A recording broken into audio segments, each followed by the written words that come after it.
अगर तुम किसी तरह देवनगर की शहजादी जमाम को पकड़ लो तो तुम उसकी मदद से देवनगर का सबसे बड़ा और अनमोल खजाना हासिल कर सकते हो। उस खजाने का नाम सुरख खजाना है। सुरख खजाने में अखरोट जितने बड़े मोती हैं।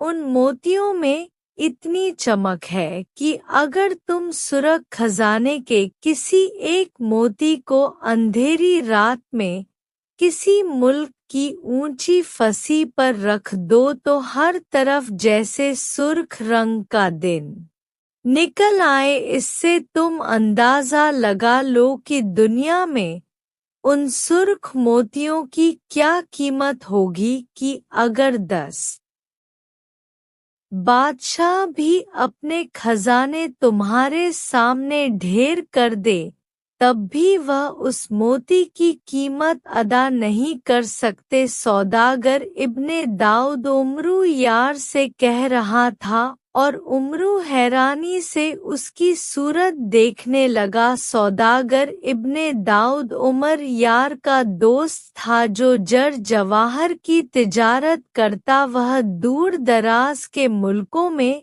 जाकर नायाब हीरो और रात की खरीद और फरोख्त करता था और कभी कभार उम्र यार से मिलने के लिए उसके घर आ जाया करता। उसे जब भी कहीं से खबर मिलती कि फुला जगह कोई खजाना मौजूद है जिसे हासिल करना खुद उसके लिए भी मुश्किल हो तो वह सीधा उमरू यार के पास आ जाता और उसे उस खजाने के बारे में इला देकर उमरू जैसे कंजूस इंसान से भी कुछ ना कुछ इनाम हासिल कर लेता। उसने आज तक जितनी बार उमरू यार को जिन खजानों के बारे में इतल दी थी वह इतल दुरुस्त साबित होती थी। इसलिए उमरू ना चाहते हुए भी इब्ने दाऊद को कुछ ना कुछ दे देता। वह अभी कुछ देर कबल ही आया था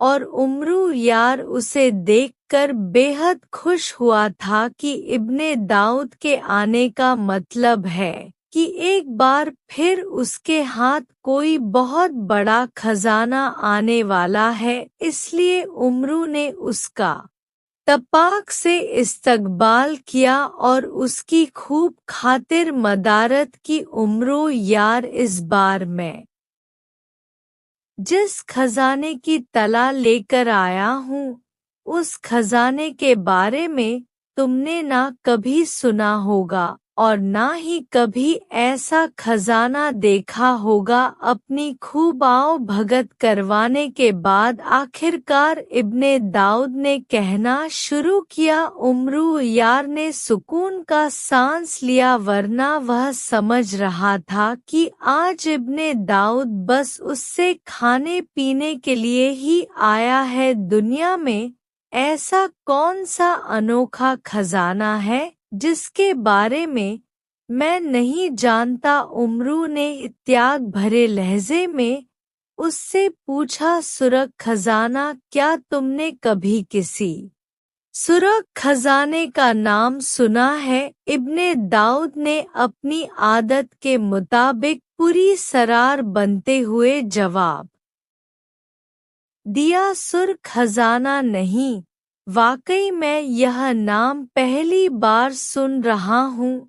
क्यों इस खजाने में ऐसी कौन सी अनोखी बात है जो तुम इस कदर पुरसरार बन रहे हो? उमरू ने वाकई हैरान होते हुए कहा सूर खजाना देवों का खजाना है उमरू यार जो दुनिया का सबसे बड़ा कीमती और नायाब तरीन खजाना है और यह हकीकत है कि इस खजाने से बड़ा कोई और खजाना दुनिया में कहीं मौजूद नहीं है। इब्ने दाऊद ने उम्र यार की आंखों में बढ़ती हुई चमक देखकर मुस्कुराते हुए कहा इतना बड़ा खजाना है वह मगर वह खजाना है कहाँ? उम्र यार ने अपना चेहरा उसके चेहरे के करीब लाकर सरगोशियाना लहजे में पूछा, जैसे उसे डर हो कि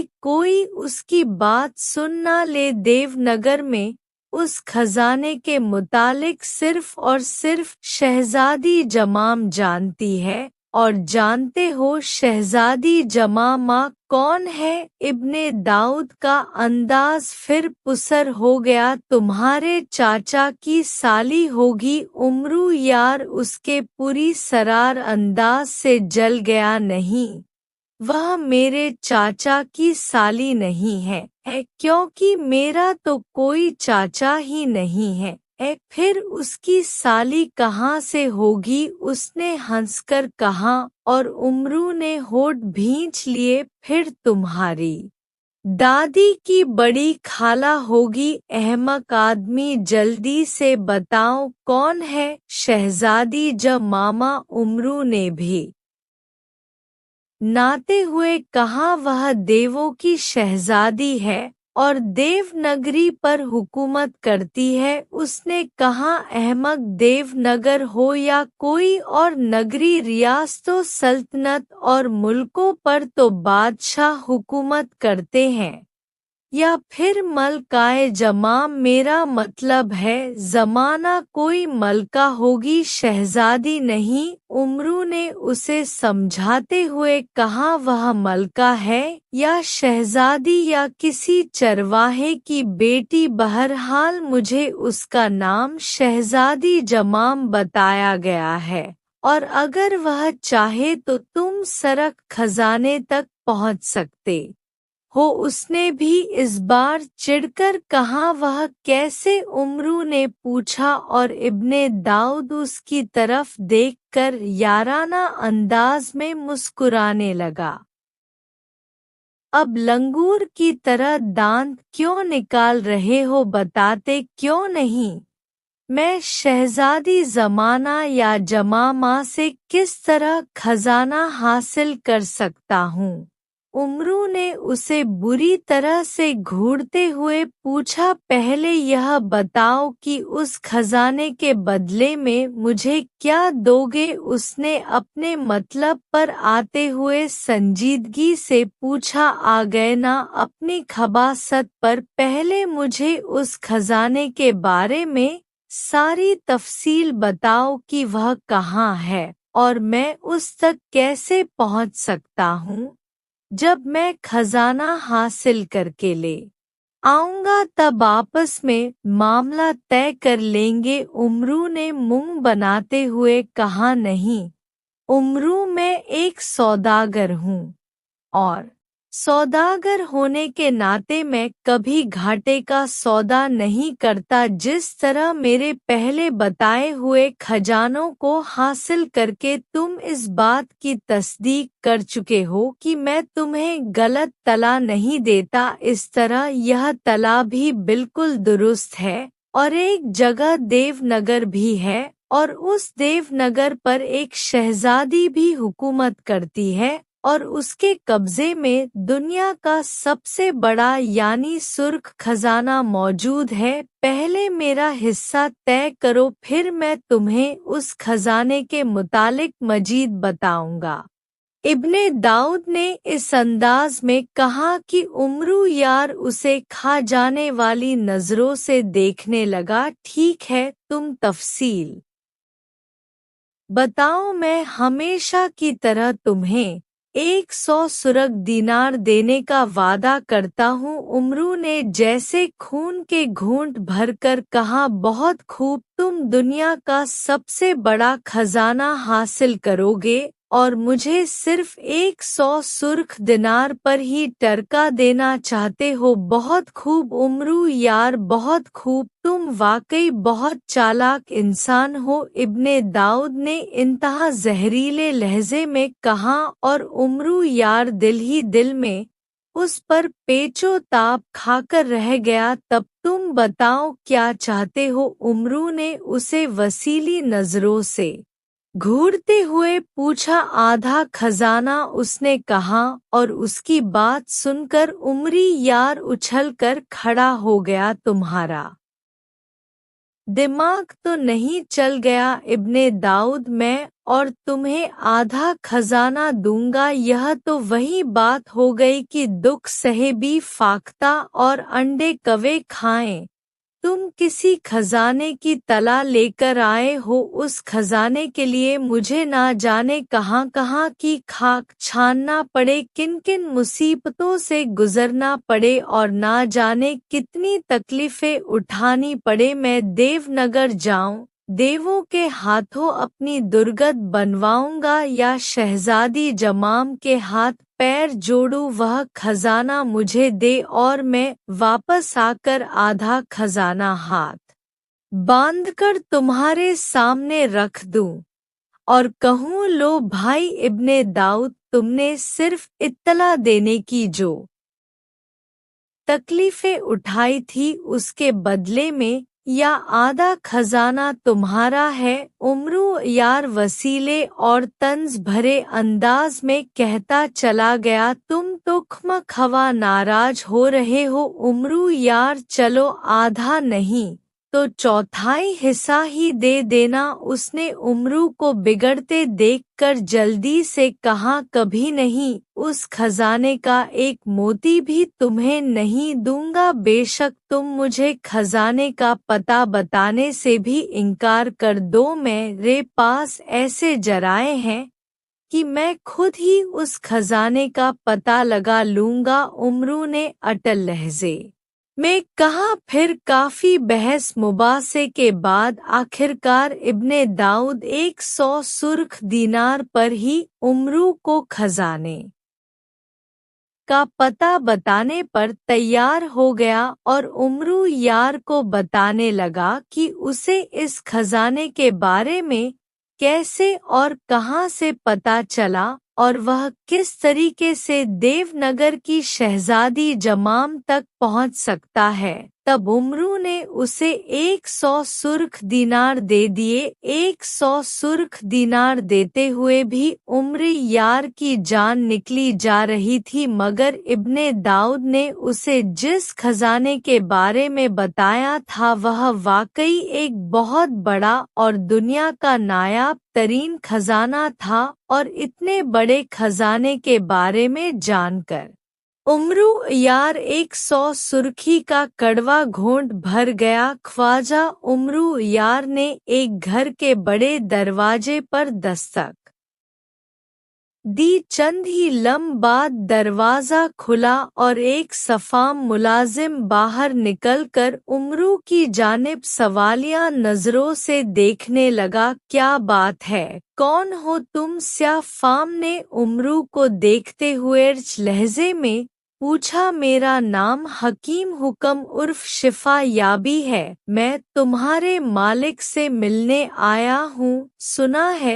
तुम्हारे आका जाफर बिन सुल्तान के आंखों के चिराग की बत्ती गुल हो गई है, जिसकी वजह से उसे दिन को दिखाई नहीं देता और रात को सुनाई नहीं देता। उमरू ने उसकी जानिब देखते हुए अहमकाना अंदाज में कहा, हकीमुल हुक्म शिफा याबी, हाँ हाँ, आप सही जगह पर आए हैं हकीम साहिब। मालिक को आपकी आमद की इत्तला मिल चुकी है, वह आप ही का इंतजार फरमा रही हैं। उसने जल्दी से कहा, क्या कहाँ इंतकाल फरमा रही हैं? ठीक है, मुझे मेहमान खाने में ले जाकर बिठा दो, मैं इंतजार की लेता हूँ।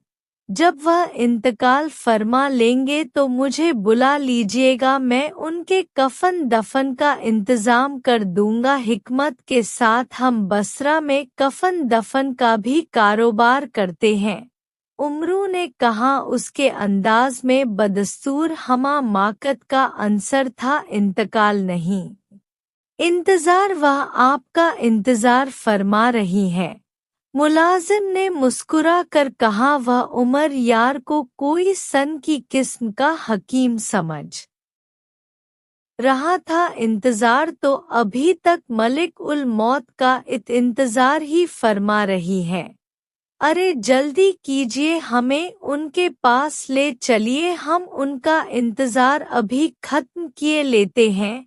उमरू ने कहा और मुलाजिम के साथ घर में दाखिल हो गया। घर खासा शानदार था, जिससे जाहिर होता था कि जाफर बिन सुल्तान खासी मालदार आसामी है, मगर उमर यार उससे कोई यारी दिखाने नहीं बल्कि देवनगर का रास्ता मालूम करने आया था। इब्ने दाऊद ने उसे यही बताया था कि देवनगर में जाफर बिन सुल्तान खुद होकर आया है, जिसे देवों की शहजादी जमाम अपने साथ देवनगर में ले गई थी। उसने उसे सरक खजाना भी दिखाया था। फिर उससे कहा कि अगर वह उसका एक काम कर दे तो वह उसे देवनगर का सारा सरक खजाना इनाम में दे सकती है, जिसकी जाफर बिन सुल्तान ने हामी भर ली, मगर वह शहजादी जमाम का काम ना कर सका। उल्टा उसकी आंखों की बनाई छीन ली गई और देव ने उसे देवनगर से उठाकर वापस इंसानों की दुनिया में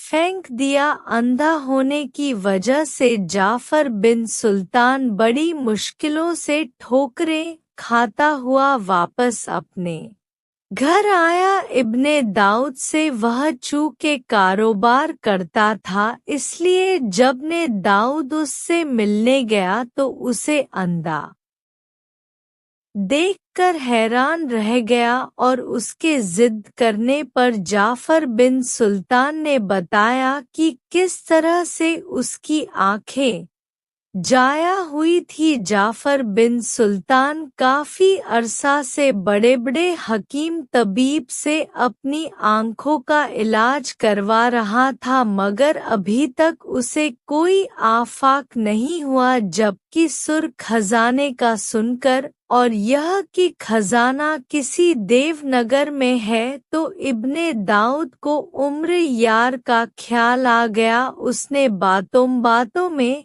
जाफर बिन सुल्तान से सारी तफसील पूछ ली और उम्र यार के पास चला गया। उम्रू यार इब्ने दाऊद से तफसील जानने के बाद अपने घर से उसी वक्त निकल खड़ा हुआ। जाफर बिन सुल्तान मुल्क तारा में रहता था। उम्रो यार को मुल्क ताराम पहुँचने में कोई दिक्कत न हुई। इब्ने दाऊद से वह जाफर बिन सुल्तान का पता ले आया था, इसलिए वह आसानी से उसके घर पहुंच गया। उसने मुल्क ताराम आकर पहले एक सराय में कयाम किया, फिर एक मुलाजिम के हाथ उसने खास तौर पर यह पैगाम पहुंचाया कि वह बगदाद का एक बहुत बड़ा हकीम है। उसके पास ऐसे ऐसे नादिर नुस्खे हैं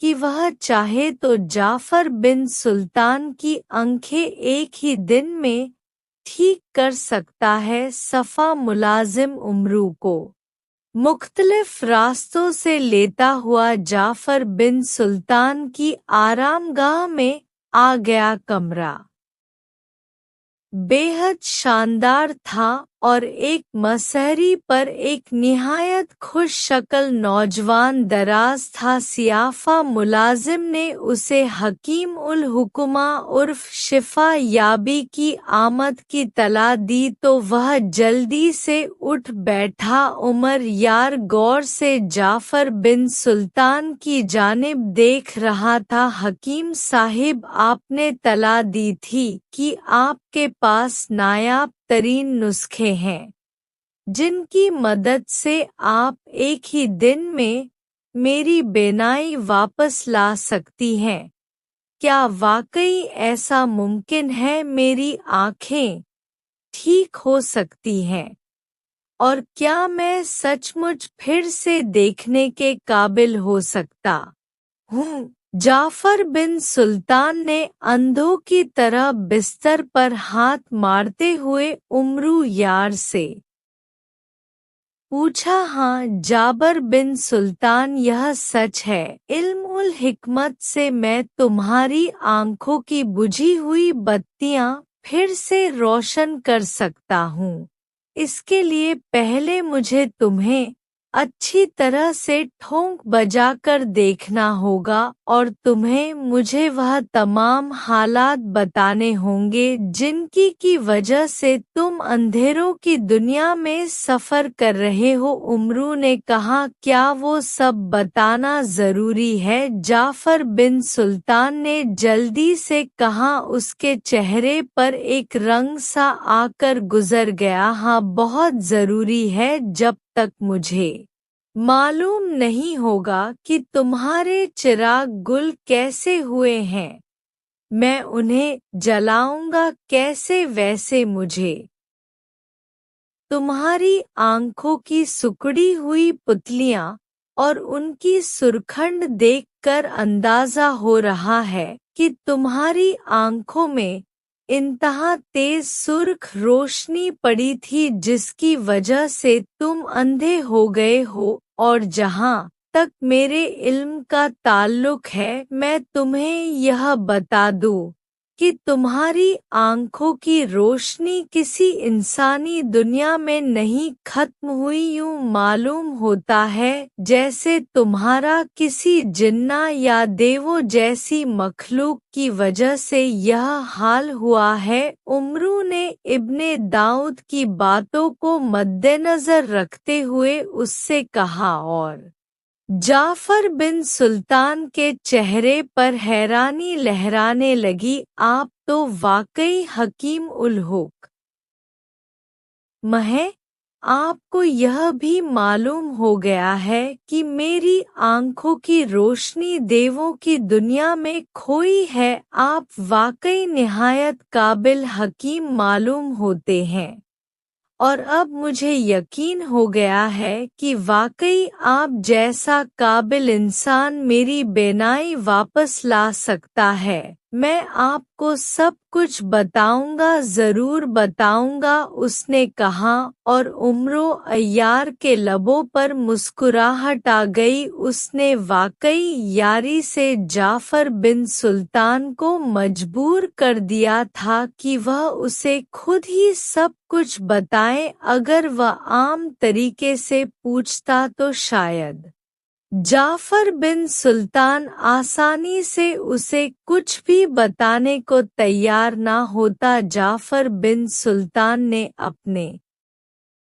मुलाजिम को बाहर जाने को कहा और फिर उमरू से कहा कि वो दरवाज़ा बंद करके उस पर चिटकनी लगा दे ताकि कोई उनकी बातें ना सुन सके। उमरू यार ने दरवाज़ा बंद किया और उस पर चिटकनी चढ़ाकर वापस उसके पास आ गया। हकीम साहिब, मुल्क ताराम की पहाड़ियों की तरफ में एक दिन यूं ही घूमने फिरने की घर से गया था। मेरी आदत है कि मैं अक्सर सैर तफरी के लिए किसी पहाड़ी मुकाम पर जाता हूँ।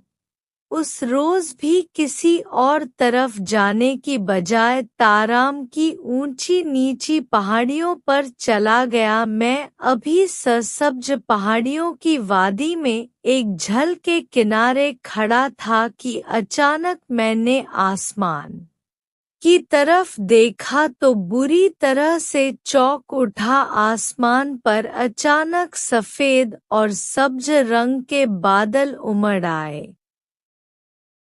जबकि कुछ देर पहले आसमान बिल्कुल साफ था। मैं उन बादलों, खास तौर पर सब्ज बादलों को देखकर हैरान रह गया। फिर अचानक उन सब्ज बादलों में से मैंने सब्ज रंग के एक बहुत बड़े और खौफनाक देव को निकलते देखा। उस देव के सर पर सींग थे और उसने अपनी कमर पर एक जुड़ाव तख्त उठा रखा था जिस पर सुर्ख कपड़ा था और उस पर एक निहायत हसीन लड़की नीम दराज थी। उस लड़की ने सब्ज रंग का लिबास पहन रखा था और उसके सर पर एक गोल और लंबी नोक वाली टोपी भी थी। सब्ज देव उस खूबसूरत लड़की को लिए नीचे आने लगा और झील के ऊपर से इधर-उधर उड़ने लगा। मैं हैरत और खौफ से उनकी तरफ देख रहा था। उसी वक्त झील के ऊपर से जब देव गुजरने लगा तो लड़की ने सब्ज पहाड़ियों की तरफ इशारा करते हुए मुझे देखा कि अगर तुम उन सब्ज पहाड़ियों की चोटी पर आओ तो मैं तुम्हें दुनिया का एक बहुत बड़ा खजाना दिखा सकती हूँ।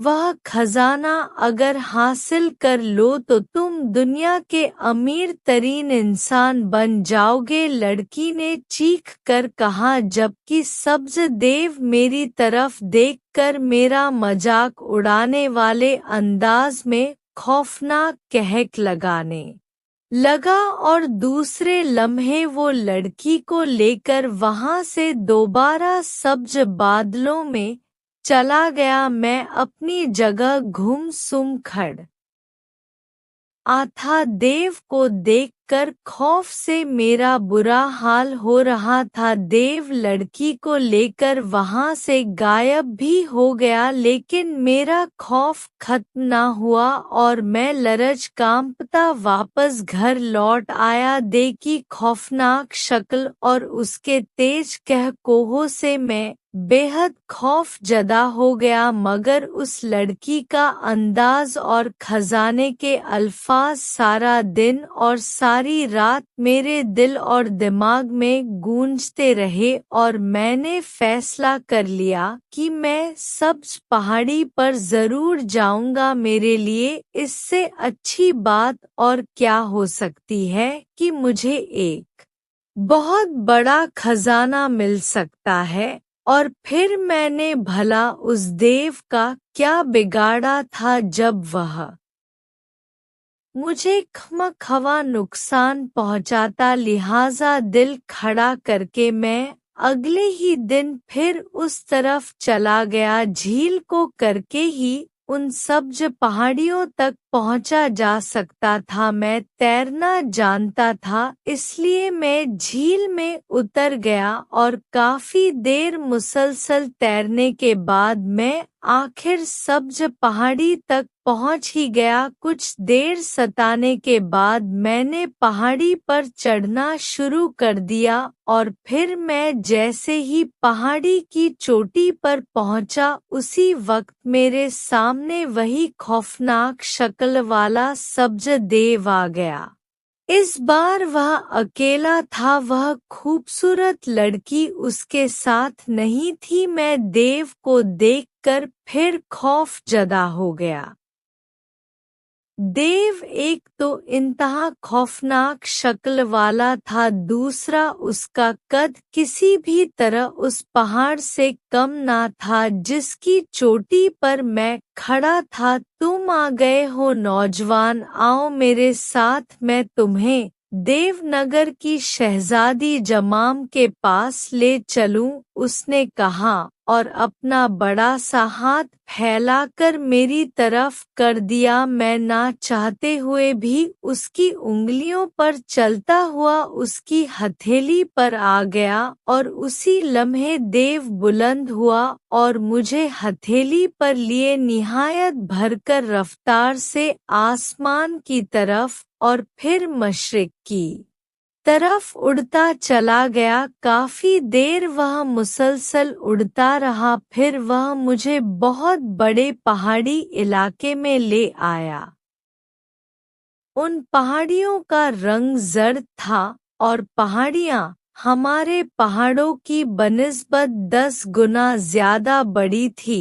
उन पहाड़ियों में एक बहुत बड़ी बस्ती आबाद थी जहाँ सब्ज देव जैसी जिसामत वाले देव और देवनिमोरी तरफ देखे जा रहे थे। सब्ज देव मुझे एक बहुत बड़े गोल में ले गया, एक दरबार मिलाकर देव ने मुझे नीचे छोड़ दिया। उस दरबार में एक ऊंचे चबूतरे पर एक निहायत खूबसूरत तख्त रखा हुआ था जिस पर वही खूबसूरत लड़की बड़ी शानो शौकत से बैठी थी और दरबार खौफनाक देवों से भरा हुआ था। उन खौफनाक देवों को देखकर खौफ से मेरा पित्ता पानी हुआ जा रहा था, मगर जब तख्त पर बैठी हुई लड़की ने निहायत मेहरबान और नरम लहजे में मुझे मुखातिब किया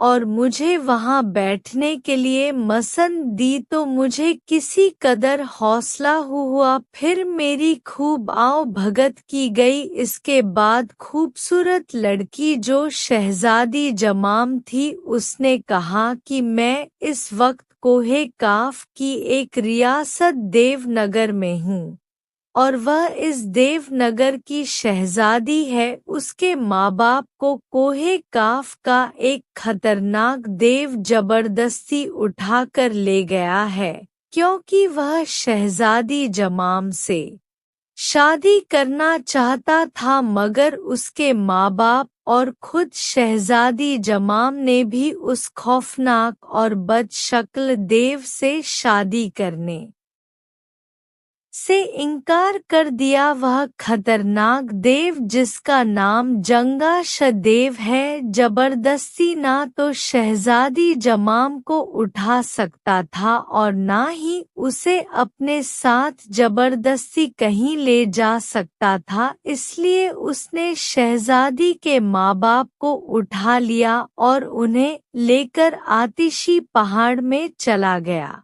अब वह शहजादी जमामा को मजबूर करता है कि वह खुद ही उससे शादी पर रजामंद हो जाए, नहीं तो वह उसके माँ बाप को मार डालेगा। जंगाशदेव जिस आतिशी पहाड़ में रहता है, वहां से हर वक्त आग और तेज चमक निकलती रहती है। अगर कोई जिंदे भी उस आग या चमक को देख ले तो वह हमेशा के लिए अंधा हो जाता है। शहजादी समामा के कहने के मुताबिक आतिशी पहाड़ में सिर्फ कोई आदमजाद ही उतर सकता है, वह भी इस सूरत में अगर आतिशी पहाड़ की तेज सुरख चमक देखकर वह अंधा ना हो जाए, वरना आतिशी पहाड़ पर कदम रखते ही वह एक लम्हे में जलकर राख हो जाएगा। फिर शहजादी जमामा ने मुझे लालच देने के लिए अखरोट जितना एक सरख मोती उठाया, जिसमें से सुर्ख रंग की तेज रोशनी खारिज हो रही थी। उसने बताया कि यह सुर्ख मोती दुनिया का सबसे अनमोल और नायाब तरीन मोती है। अगर इंसानी दुनिया में इसकी कीमत ली जाए तो 10 बादशाह भी मिलकर इस सुर्ख मोती की कीमत अदा नहीं कर सकते। शहजादी जमामा ने बताया कि उसके पास सुर्ख मोतियों का एक बहुत बड़ा खजाना मौजूद था, जिसे जंगाशदेव अपने साथ आतिशी पहाड़ में ले गया है। अगर मैं चाहूँ तो आतिशी पहाड़ में जाकर उसके माँ बाप को भी जंगाशदेव की कैद से आजाद करवा सकता हूँ और जंगाशदेव को मारकर सुर्ख खजाना भी वापस ला सकता हूँ।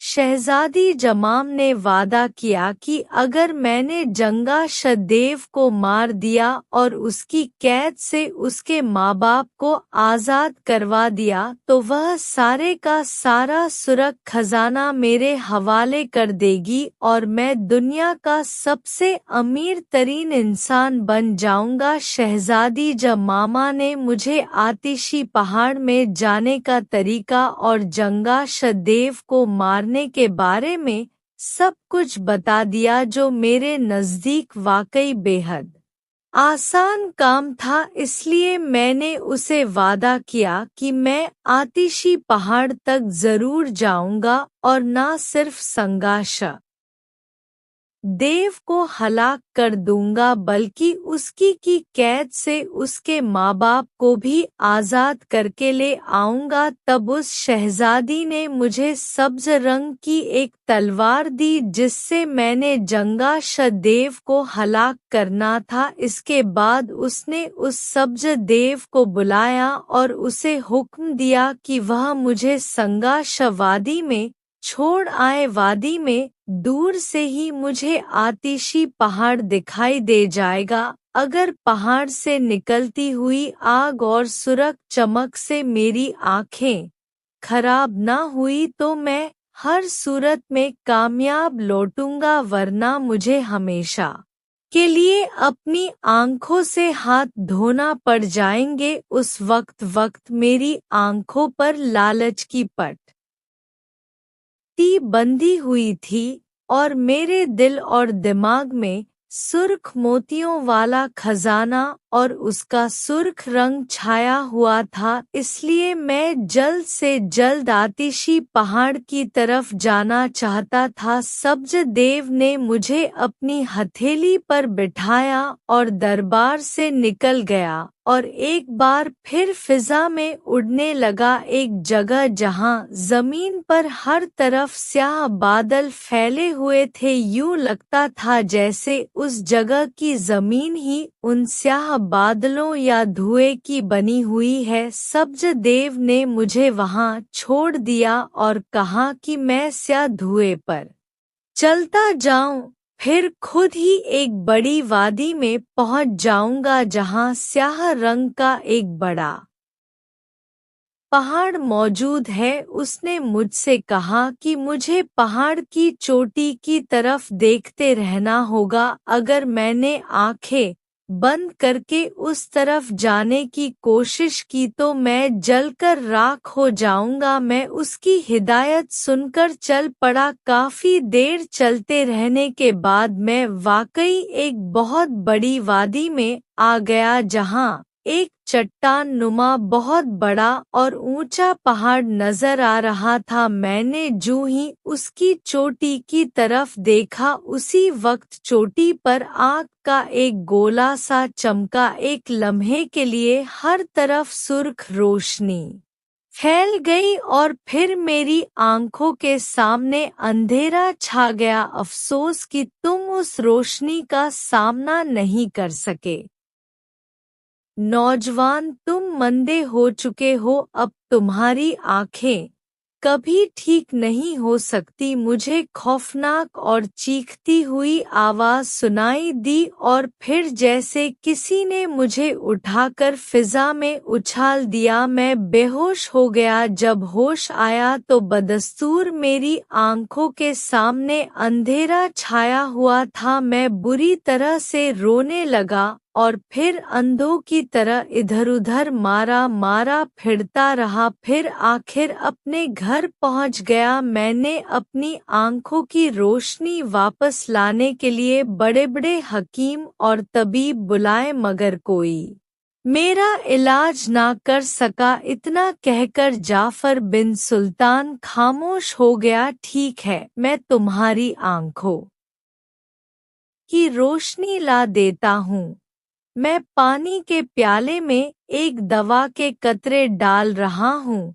तुम अपने मुलाजिम से कहकर बाजार से 10 शेर करेले, 1 मन प्याज, 5 शेर कद्दू और 3 मन दूध मंगाकर उसकी खीर पकवा लेना और फिर उसमें से 1 चमचा खाकर उस पानी को अच्छी तरह अपनी आंखों पर मारना। तुम्हारी आंखें ठीक हो जाएंगी, उमरू ने मुस्कुराते हुए कहा। और जाफर बिन सुल्तान हैरान रह गया। उमरू ने एक प्याले में पानी मंगवाया और उस पानी में जर्द मोती डालकर निकाल लिया। जर्द मोती का पानी अगर वाकई कोई अपनी आंखों पर लगा लेता तो चाहे वह बचपन का ही अंधा क्यों ना हो, उसकी आंखों की बहना वापस लौट आती। जर्द मोती एक बड़े नाग ने उम्र यार को तोहफे में दिया था, जिससे आंखों की हर बीमारी दूर हो जाती थी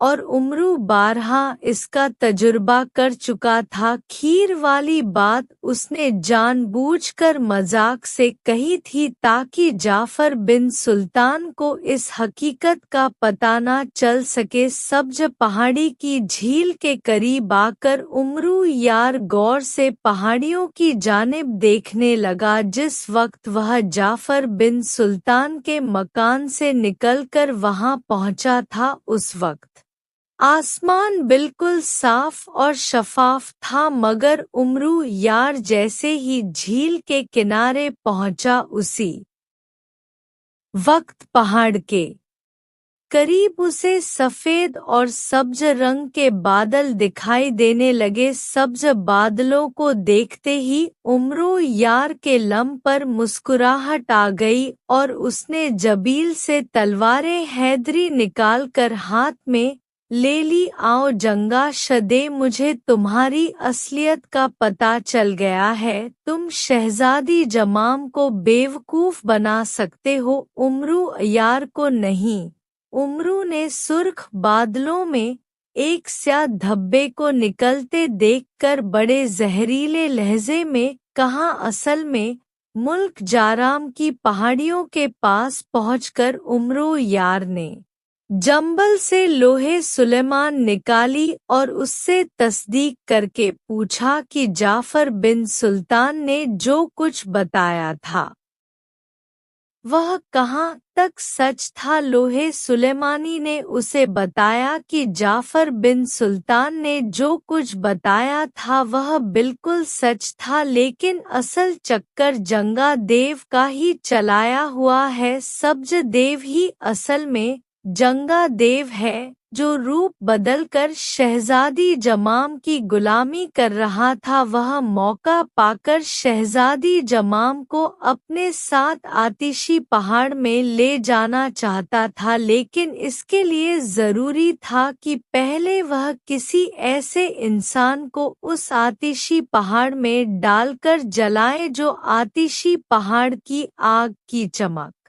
देखकर अंधा ना हो। इस तरह पहाड़ की आग कदर ठंडी पड़ जाती और वह उसमें से शहजादी जमाम को गुजार कर आसानी से अंदर ले जा सकता था। आतिशी पहाड़ जंगा देव ने खुद ही बनाया था, मगर उसे बनाते हुए न आखिरी लम्हा में उससे गलती हो गई थी। वह आतिशी पहाड़ पर 10 इंसानों को अलाक करके उनका खून डालना भूल गया, जिसकी वजह से आतिशी पहाड़ की खौफनाक आग भड़क उठी। उस आग में जंगा शदेव खुद जा सकता था या किसी और को ले जा सकता था, मगर जब तक शहजादी जमामा उसके साथ खुद पहाड़ में जाने के लिए तैयार ना होती और जंगा शदेव किसी ऐसे ताकतवर इंसान को उस आग में नार जला डालता जो उस पहाड़ की आग की चमक से अंधा ना होता हो, उस वक्त तक जंगा शदेव मजबूर था। इसलिए वह शहजादी जमाम माँ का गुलाम बन गया और उसे लेकर इंसानों की दुनिया में आता और हर रोज किसी ना किसी इंसान को अपने साथ ले जाता। मगर जब आतिशी पहाड़ की आग की चमक से आदम जा अंधा हो जाता तो वह गुस्से से खोल कर रह जाता। लोहे सुलेमान ने उमर अय्यार को मजीद बताया कि अगर देवन घर और आतिशी पहाड़ पर जाने से पहले उमरो यार शहजादी जमाम को सारी बात बताकर जंगा शदेव के सर पर मौजूद दोनों सिंग को तोड़ दे तो उसी वक्त अपनी असली शक्ल में वापस आ जाएगा। इसके बाद वह आसानी से आतिशी पहाड़ में जा सकता है। इसके लिए लोहे सुलेमानी ने उमरू यार को सारी तरकीब बता दी थी। यही वजह थी कि सब्ज बादलों से देव को निकलते देखकर उमरू ने जमल से तलवार हैदरी निकालकर हाथ में पकड़ ली।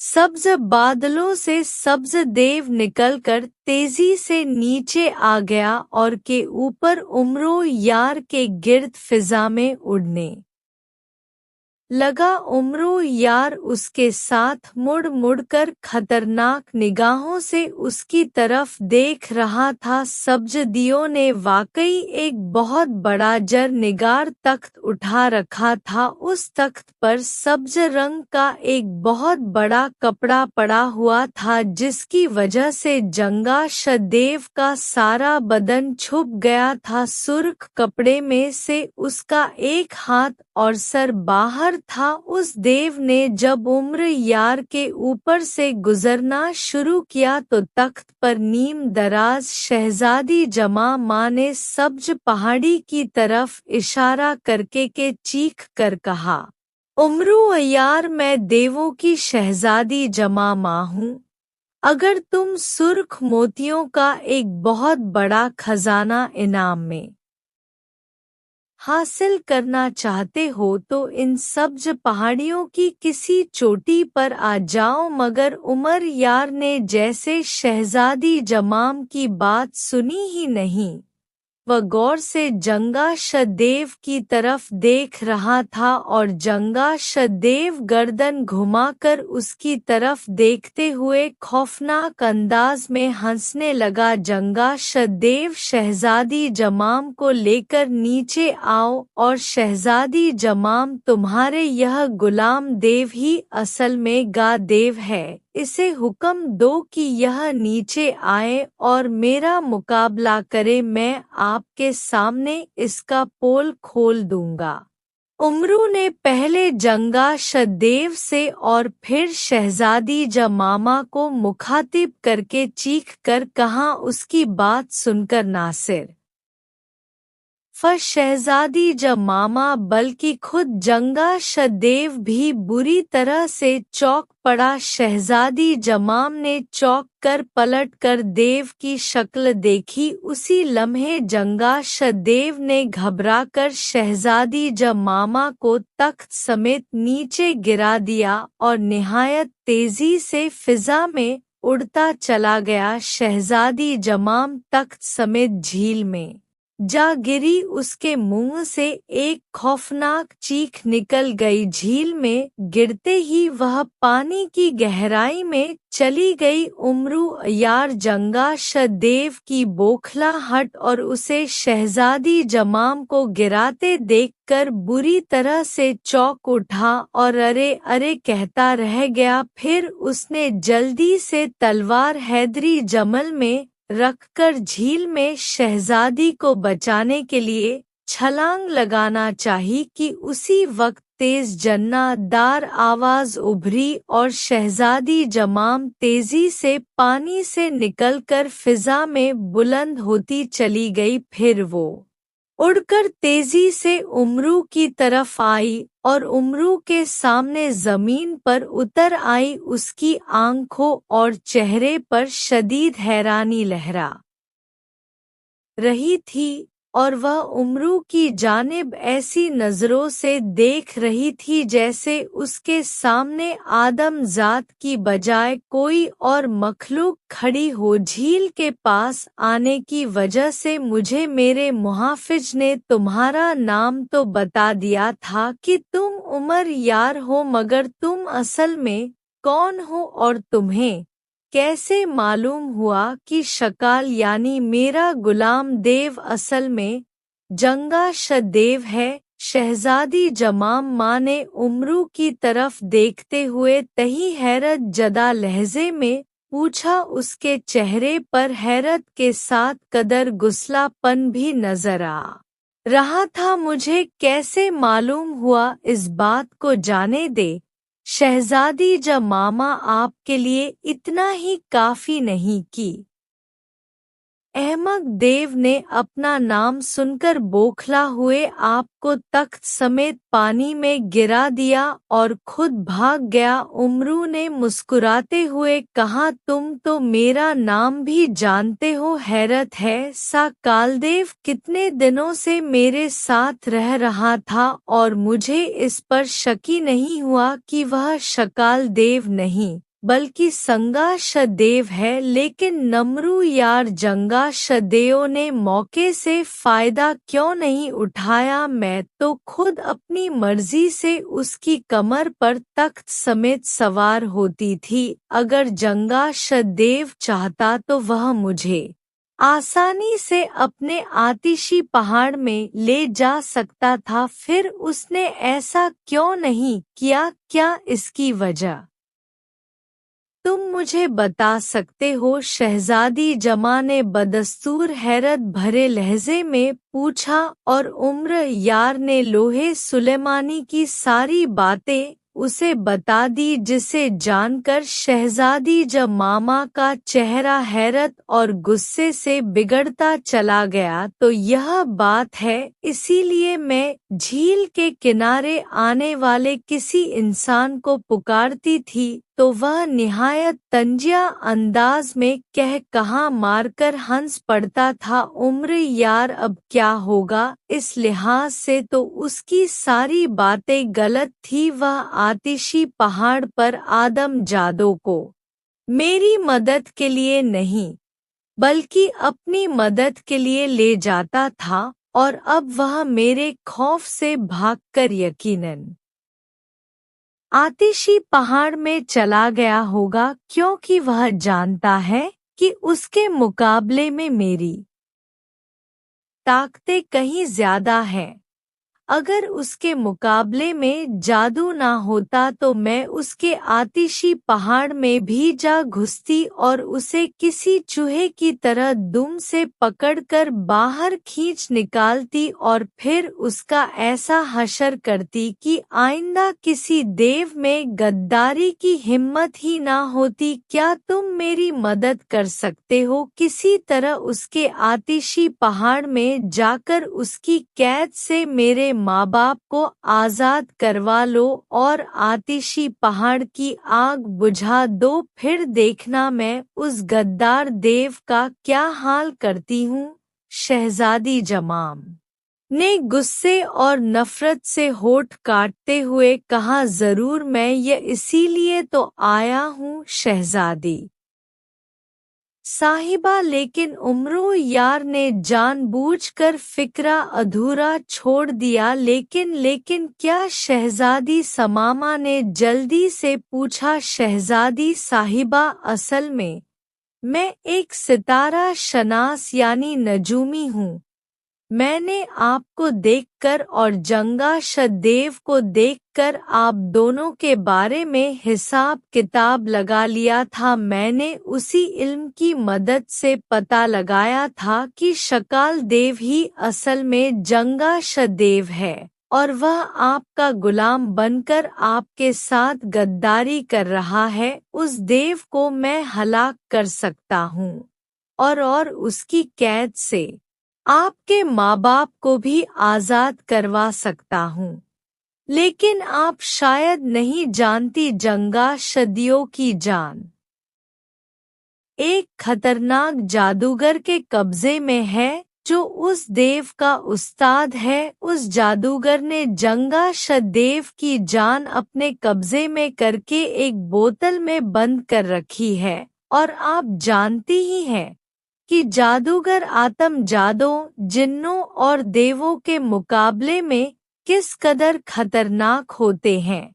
उनका मुकाबला मुझ जैसा कमजोर और ना आत्मा बूढ़ा कैसे कर सकता है। लेकिन मैंने अपने इल्म से पता चलाया है कि वह खतरनाक जादूगर, जिसका नाम कहकहा जादूगर है, इंतहा लालची और खजानों का रसिया है। अगर उस जादूगर को खजानों का लालच दिया जाए तो वह जंगा शदेओ तो क्या अपनी जान निकाल कर भी मेरे हाथ में दे दे। मगर अफसोस कि मैं एक निहायत हकीर फकीर और गरीब सा इंसान हूँ। मेरे पास खजाना तो क्या एक फूटी कौड़ी भी नहीं, वरना मैं अभी जाता और उस जादूगर के मुंह पर खजाना मारकर जंगा शदेव की जान वाली बोतल लाकर आपके कदमों में डाल देता और आप अपने हाथों से उस बोतल को तोड़कर अपने गद्दार देव को हलाक कर देती। उमरू ने बड़े दुख भरे लहजे में कहा। उसके लहजे में बेपनाह यारी और मक्कारी टपक रही थी, जिसे शहजादी जमाम महसूस ना कर सकी। यह तो बहुत बुरा हुआ, जंगा शदेव हमारा सारा शाही खजाना लूटकर अपने साथ ले गया है। मेरे पास ज्यादा से ज्यादा 10 सुरग मोती होंगे। अगर तुम कहो तो वह 10 सुरग मोती तुम्हें दे दे। उनमें से एक एक मोती बेहद कीमती है। शहजादी जमाम ने परेशान होकर कहा, नहीं शहजादी साहिबा, 10 मोती लेकर वह कभी भी जंगा-देव की जान मेरे हवाले नहीं करेगा। जिस तरह देवनगर में सुर्ख मोतियों वाला खजाना है, उसी तरह देव के पास एक बहुत बड़ा सुनहरी हीरा भी मौजूद है, जिसे देवों की जुबान में सूरज हीरा कहती है। अगर आप किसी तरह सूरज हीरा मुझे दे दे तो मुझे यकीन है कि कहाँ जादूगर यकीनन खुश हो जाएगा और आसानी से जंगा-देव की जान वाली तिलिस्मी बोतल मेरे हवाले कर देगा। उमरू यार ने अपने लालच को छुपाने की कोशिश करते हुए कहा, और शहजादी जमाम के चेहरे पर शदीद परेशानी नजर आने लगी। सरक हीरा तो हमारा मुकद्दस हीरा है उमरू यार, देवनगर के तमाम देव उस हीरे को कहीं ले जाने की इजाजत नहीं देंगे। शहजादी जमामा ने कहा, यह बहुत जरूरी है शहजादी साहिबा का। कहा जादूगर को आप नहीं जानती, वह जंगा देव की रूख को अपने जादू से बेपना ताकतवर बना रहा है, और अगर जंगा-दे को हलाक ना किया गया तो वो उस जादूगर के साथ मिलकर देवनगर पर निहायत आसानी से कब्जा कर लेगा। इसके अलावा कहाँ जादूगर देवखोर जादूगर है, वह अपनी ताकतों को बढ़ाने के लिए ही देवनगर पर कब्जा करना चाहता है, ताकि न सिर्फ वह जंगा-देव के साथ मिलकर देवनगर पर हुकूमत कर सके, बल्कि आसानी से देवों को पकड़कर खा सके। उमरू ने उसे डराने की खातिर कहा, और उसकी बात सुनकर शहजादी जमाम वाकई खौफजदा नजर आने लगी। अगर यह बात है तो तुम मेरे साथ देवनगर चलो और मेरे दरबारी देवों को यह बात बताओ। हमारे देवनगर की आबादी परिस्तान के देवों और जिन्नों के मुकाबले में बेदक कम है, इसलिए मुझे यकीन है कि दरबारी बड़े देव कभी भी नहीं चाहेंगे कि देवनगर पर कोई आदमजात जादूगर हुकूमत करे। वह तुम्हारी बातें मानकर सूरज हीरा यकीनन तुम्हारे हवाले कर देंगे, शहजादी जमाम ने खौफजदा लहजे में कहा। और उसे मानते देखकर उमरू यार का चेहरा खिल उठा और खुशी के मारे उसके गालों पर सुर्खी आ गई। उसे बहुत अरसा कबल खबर मिली थी कि परिस्तान और कोहे काफ के दरमियान एक देवनगर आबाद है, जिनके पास एक बहुत बड़ा सुनहरे रंग का हीरा है, जिसे वह सूरज हीरा कहती हैं।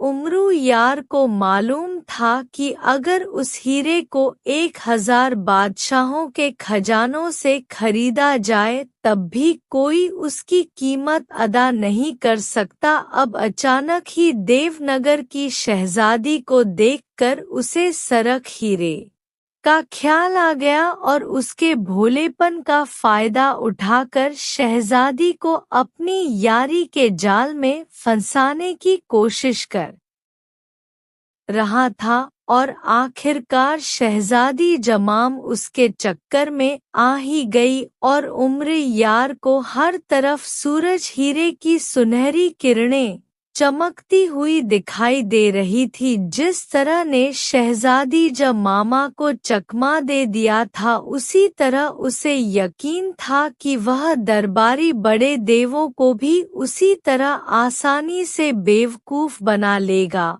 और फिर दुनिया भर के खजानों के साथ सूरज हीरा भी उसकी ज़मीन में आ जाएगा, और वह वाकई सबसे बड़ा और अमीर तरीन इंसान बन जाएगा। और वाकई यही हुआ। उमरू ने शहजादी जमाम के साथ देवनगर में जाकर दरबारी बड़े देवों को फर्जी कहका जादूगर के नाम से इस कदर डराया कि उन्होंने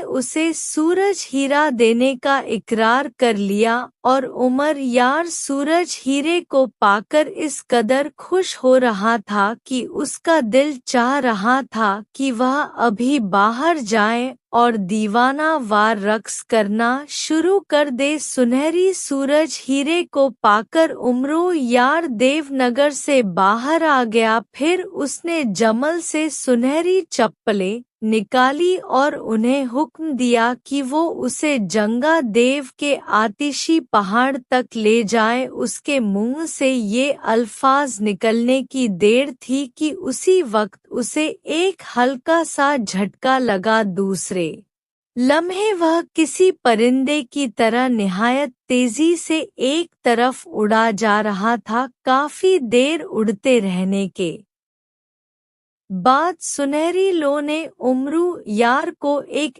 ऐसी जगह पहुंचा दिया जहां हर तरफ स्याह रंग का धुआं ही धुआं भरा हुआ था। उमरू यार जमीन पर भी आ गया मगर हर तरफ फिर भी स्याह धुएं के मरगले उड़ते नजर आ रहे थे। उमरू ने जबील से संगे सुलेमानी निकालकर आंखों में लगाया और वापस जमल में डाल लिया। अब आग की रोशनी की चमक जिस कदर भी तेज होती उसकी आंखों को कोई नुकसान नहीं पहुंचा सकती थी। उमरू यार को लोहे सुलेमानी ने पहले ही जंगाशदेव तक पहुंचने और उसके मलों से बचने के तरीकों से आगाह कर दिया था। लोहे सुलेमानी के मुताबिक जंगा देव की जान उसकी दाएं आंख में थी जिसे अगर तलवार मार दी जाए तो वह आसानी से हलाक हो सकता था और जंगा शिया देव उम्र यार के कद से कम 20 गुना ज्यादा बड़ा था। इसीलिए उसे मारने के लिए उमरू को यारी से ही काम लेना था। वह अपने यार जहन में कोई ऐसी ही तरकीब के बारे में सोच रहा था कि आखिर वह ऐसा कौन सा तरीका इख्तियार करे कि जंगा शदेव ना सिर्फ उसे देवनगर का सुरख खजाना दे दे बल्कि वो उसे हलाक भी कर दे। यह सोचते हुए वह स्या धुएं में आगे की जानिब बढ़ता जा रहा था। स्या धुएं के बादलों से निकलकर वह एक बहुत बड़ी वादी में आ गया। इस वादी के नवस्त में एक स्या पत्थर का बहुत बड़ा पहाड़ दिखाई दे रहा था। जूं ही उम्र यार ने वादी में कदम रखा पहाड़ की चोटी पर आग का एक बहुत बड़ा शोला सा निकला और हर तरफ एक लम्हे के लिए सरख रंग की तेज रोशनी फैल गई। उम्र यार ने अगर अपनी आंखों में संगे सुलेमानी ना लगाया होता तो सुर्ख रोशनी के फैलते ही वो एक लम्हे में हो जाता। वह मुस्कुराते हुए बदस्तूर आगे बढ़ता। पहाड़ की चोटी पर बार बार आग निकलती और चंद लम्हों के लिए हर तरफ सुर्ख रंग की तेज रोशनी फैल जाती मगर उम्र यार की आंखें महफूज थी। अभी वह कुछ ही दूर गया था कि उसी वक्त तेज गड़गड़ाहट की आवाज पैदा हुई। दूसरे ही लम्हे उमरू यार ने पहाड़ की चोटी से जलते हुए पत्थरों को निहायत तेजी से नीचे आते देखा। उमरू ने कमाल फुर्ती का मुजहरा करते हुए जमर से मुकद्दस छतरी निकालकर अपने सर पर तान ली की बनी हुई बड़ी बड़ी चट्टानें और पत्थर उमरी यार के इर्दगिर्द आकर गिरने लगे। जो चट्टान और पत्थर सीधा उम्र यार पर आता मुकद्दस छतरी उसे ऊपर ही से दूर उछाल देती। पहाड़ की चोटी से मुसलसल आग और पत्थर बरस रहे थे, मगर उमरू यार मुकद्दस छतरी की वजह से महफूज था, यहाँ तक कि वो स्या पहाड़ के नज़दीक पहुंच गया। फिर उसने कुमे आसिफ निकाली और उसका फंदे नुमा सिरा पहाड़ की जानिब उछाल दिया। कुमे आसिफ का दूसरा सिरा उम्र यार के हाथ में था और फंदे वाला सिरा खुद बखुदा करते हुए निहायत तेजी से पहाड़ की चोटी की तरफ बढ़ता चला गया और चोटी पर जाकर किसी जगह अटक गया। उम्र यार ने रस्सी को हल्का सा झटका दिया, दूसरे लम्हे वह निहायत तेजी से ऊपर उठता चला गया। कुमे आसफ रस्सी को सुकेर हुए उसे खुद ही ऊपर उठा रही थी, यहाँ तक कि वह पहाड़ की चोटी पर पहुँच गया। चोटी पर आकर उसने मुकद्दस छतरी और कुमे आसफ समेटकर जमल में डाल ली और एक सफ़ेद रंग का मोती मुंह में लिया ताकि वह आग की शिद्दत से महफूज रह सके। चोटी के ऐन दरमियान में एक बहुत बड़ा सौराग था, जहाँ से किसी आतिश फिशा पहाड़ की तरह मुसलसल आग निकल रही थी। आग की तपिश इस कदर तेज थी कि अगर उम्र याद ने ठंडक के लिए सफ़ेद मोती मुंह में न रखा होता तो चोटी पर पहुंचकर वह एक लम्हे में बुरी तरह से झुलस कर रह जाता। उसी लम्हे आग में से 10 आग के बने हुए खौफनाक पुतले उछल उछल कर बाहर निकलने लगे। उन्हें देखकर उमरू ने से तलवारें हैदरी निकालकर हाथ में ले ली। आग के पुतलों के पास भी बड़ी बड़ी तलवारें थीं। उन्होंने आग से निकलते ही पहले उम्र यार पर आग के गोले फेंके, मगर गोले उम्रो यार के करीब आते ही बुझ जाते। तब उन्होंने उम्रो यार को अपने घेर में ले लिया और आग की बनी हुई तलवारों से उस पर हमला कर दिया। उमरू यार ने उनका हमला अपनी तलवार पर रोका और बड़ी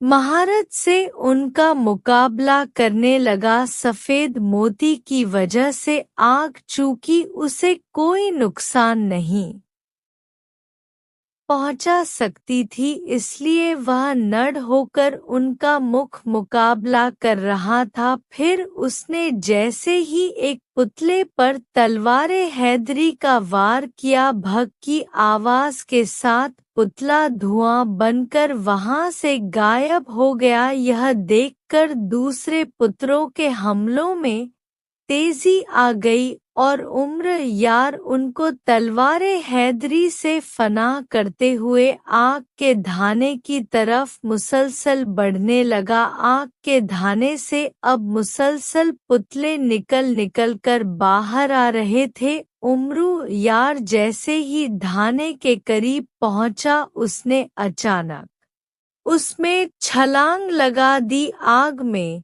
छलांग लगाते ही उसके आंखों के सामने हर तरफ आग की सुर्खी छा गई। हर तरफ आग ही आग भड़कती हुई दिखाई दे रही थी और उमरू यार निहायत तेजी से नीचे गिरता चला जा रहा था। सुनहरी चप्पलें बदस्तूर उसके पैरों में थी, जिसकी वजह से वह कलाबाजियां खाकर गिरने की बजाय सीधा नीचे जा रहा था। फिर काफी देर बाद उसके पैर जमीन से जा लगे। उसी लम्हे आग गायब हो गई और उमरो यार के सामने एक बहुत बड़ा मैदान आ गया। ठीक उसी लम्हे तेज रोशनी चमकी और उसके सामने सब्ज जंगा शदेव निहायत खौफनाक अंदाज में चीखता हुआ नाम उदार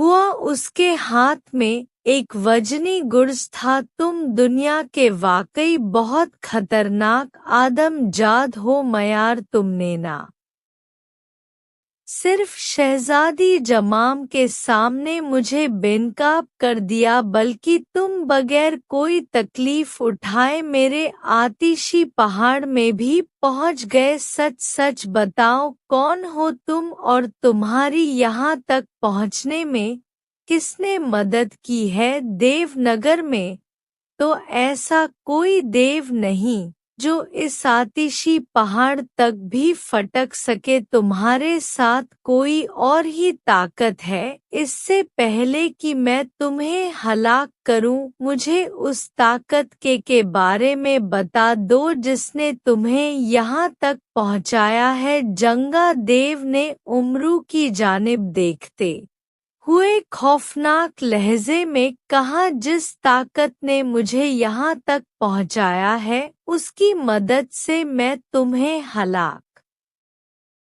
भी कर सकता हूँ जंगा शदेव, मगर मैं तुम्हें यहाँ मारने के लिए नहीं, तुमसे एक सौदा करने के लिए आया हूँ। मैं जानता हूँ कि तुम मुझे हलाक कर सकते हो, लेकिन मुझे हलाक करके तुम सरासर नुकसान में रहोगे। तुम देवनगर पर कब्जा करके शहजादी जमामा से शादी करना चाहते हो ना? अगर मैं चाहूँ तो तुम्हारे इस ख्वाब को आसानी से पूरा करा सकता हूँ, वरना तुम सारी उम्र शहजादी जमामा के खौफ से यहीं छुपे रहोगे और ना शहजादी जमामा से शादी कर सकोगे और ना ही कभी देवनगर पर कब्जा कर सकोगे। उमरू ने कहा, तो तुम यह भी जानते हो? जंगा शदेव ने बुरी तरह से चकते हुए कहा, हाँ, मैं देवनगर से देवों का मुकद्दस सूरज हीरा चोरी करके अपने साथ ले आया हूँ। मुकद्दस हीरा अगर मैं तुम्हें दे दूँ तो तुम्हारी ताकत 1000 देवों से भी ज्यादा हो जाएगी और देवनगर के तमाम देव और शहजादी मामा भी तुम्हारी गुलामी में आ जाएंगे। तुम आसानी से ना सिर्फ उससे शादी कर लोगे बल्कि देवनगर के बादशाह और मलका भी तुम्हारे सामने झुकने पर मजबूर हो जाएंगे। उमरू ने उसकी तरफ गौर से देखते हुए कहा, क्या तुम सच कह रहे हो? क्या वाकई तुम देवनगर का मुकद्दस सूरज हीरा चोरी करके लाए हो? यह कैसे हो सकता है? यह कैसे मुमकिन है? उसकी बात सुनकर जंगा शदेव ने बुरी तरह से उछलते हुए कहा, जब मेरी हिफाजत करने वाली ताकतें मुझे तुम्हारे आतिशी पहाड़ तक पहुंचा सकती हैं, तो क्या मैं उन ताकतों की मदद से देवनगर से मुकद्दस हीरा नहीं चुरा सकता? उमरू ने हंसकर कहा और जंगा शदेव उसकी तरफ फटी फटी आंखों से देखने लगा। तुम अगर जबरदस्ती करोगे तो मुझसे मुकद्दस हीरा कभी हासिल नहीं कर सकोगे, क्योंकि मैंने उसे अपनी ताकतों से गायब कर रखा है। अगर तुम मुझे देवनगर का सूरज खजाना दे दो तो मैं इसके बदले तुम्हें सूरज हीरा दे दूंगा। बताओ, करते हो मेरे साथ सौदा? उमरू ने मक्काराम कहा, सुर खजाना? सूरज हीरे के लिए मैं एक सुर खजाना? तो क्या अगर मेरे पास 100 खजाने भी होते तो मैं तुम्हें ला देता। ठहरो, मैं अभी सुर खजाना देता हूँ,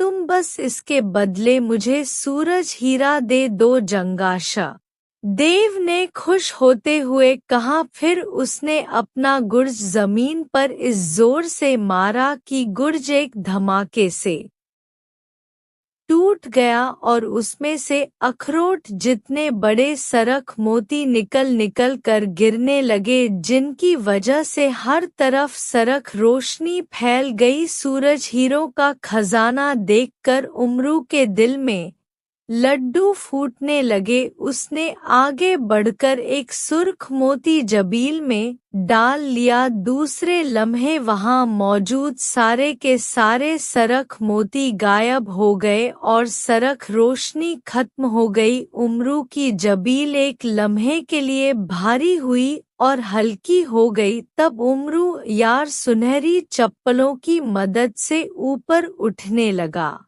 तलवार हैदरी बदस्तूर उसके हाथ में थी। सरख खजाने को यूं गायब होते और उमरू को इस तरह बुलंद होते देखकर जंगाशा देव हैरान रह गया। उमरू यार देव के चेहरे के करीब आकर रुक गया। उसने जमर से देव नगरी की शहजादी से हासिल किया हुआ सूरज हीरा निकालकर अचानक जंगा सदियों के सामने कर दिया। जबील से निकलते ही सूरज हीरे ने हर तरफ तेज और चकाचौंध कर देने वाली रोशनी फैला दी। तेज और खीरा कर देने वाली रोशनी जैसे ही जंगा शद की आंखों में पड़ी उसकी आंखें बंद हो गई और फिर जैसे ही उसने आंखें खोली उमरो यार बिजली किसी तेजी से उसकी तरफ बढ़ा और उसने तलवार हैदरी पूरी कुव्वत से उसकी दाएं आंख में झोंक दी और उड़कर तेजी से पीछे हटता चला गया। जूही तलवार देव की आंख कम घुसी उसके हलक से एक तेज और इंतही खौफनाक चीख निकली और वो उलट कर एक धमाके के साथ गिर पड़ा और बुरी तरह से तड़पने लगा। उसकी खौफनाक चीख से उमरू यार को अपने कानों के पर्दे फटते हुए महसूस हो रहे थे। जंगा देव चंद लम्हे बुरी तरह से तड़पता रहा और फिर साख हो गया। जैसे ही वह हलाक हुआ उसके जिस्म में अचानक आग लग गई और वह बुरी तरह से जलने लगा। सुनहरी चप लो जंगा शदेव हलाक हो गया है। अब उसका आतिशी पहाड़ और स्या धुएं की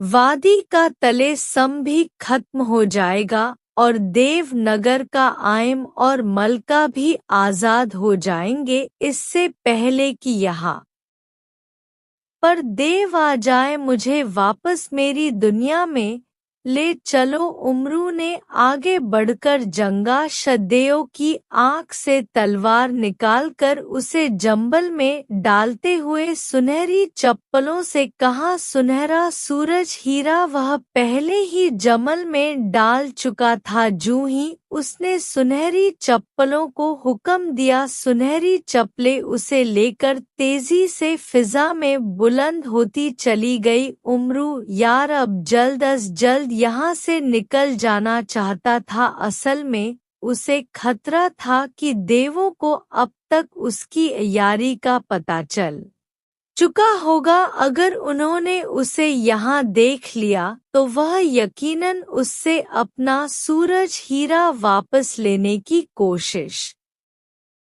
करेंगे। इसलिए उमरू का वहां से भाग जाना ही उसके हक में था। चंद ही लम्हों में वह गैबी हालत में निहायत तेजी से देवनगर से उड़कर अपनी दुनिया की तरफ बढ़ा जा रहा था। सूरज खजाना और सूरज हीरा पाकर वह खुश था, बेहद खुश।